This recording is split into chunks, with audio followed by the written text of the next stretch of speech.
Rayalaseema lift irrigation పనులను తాను నిలుపుదల చేయించానన్నారు తెలంగాణ సీఎం రేవంత్ రెడ్డి. ఏపీ తెలంగాణ ముఖ్యమంత్రులు ఇద్దరు అబద్దాలే చెప్తున్నారంటూ కౌంటర్ ఇచ్చారు వైసీపీ నేత బొత్స.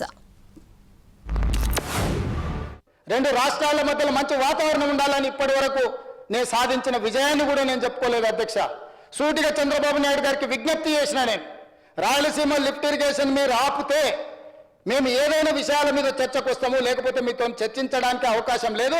మొట్టమొదట 3 టీఎంసీల పర్ డే అక్రమంగా నిర్మిస్తున్న రాయలసీమ లిఫ్ట్ ఇరిగేషన్ పనులను మీరు ఆపండి అని మేము వారిని క్లోజ్ రూమ్ లో అడిగితే మా మీద గౌరవంతో రాయలసీమ లిఫ్ట్ ఇరిగేషన్ ఆపేసింది అధ్యక్ష.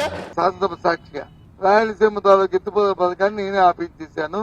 నా మాట వచ్చి మా పాత గురువో ఫ్రెండో లేకపోతే సహచరుడో లేకపోతే గాడ్ ఫాదర్ ఏది వాటర్ ఆయనకు ఒక గౌరవమైన వ్యక్తి ఈయన మీద ఉన్న గౌరవంతో భాష కూడా ఆపేశారని చెప్పారు. దాని సమానం ఇవాళ ప్రభుత్వం వచ్చి ఒక వివరణ ఇచ్చింది. ఎందుకు మాట్లాడుతున్నాను నేను? ప్రభుత్వం వివరణ ఇచ్చింది, అది కాదు శుద్ధ అబద్ధం అని. ముఖ్యమంత్రి చెప్పింది వాస్తవం కాదు అని చెప్పింది. అంటే సభాసాక్షిగా ముఖ్యమంత్రి చెప్పింది అబద్ధాలే కదా, అంటే చంద్రబాబు చెప్తున్నాడు అబద్ధాలే కదా. ఆయన అంత గౌరవించి గౌరవంగా చెప్పి నువ్వు చెప్పిన అబద్ధాలే.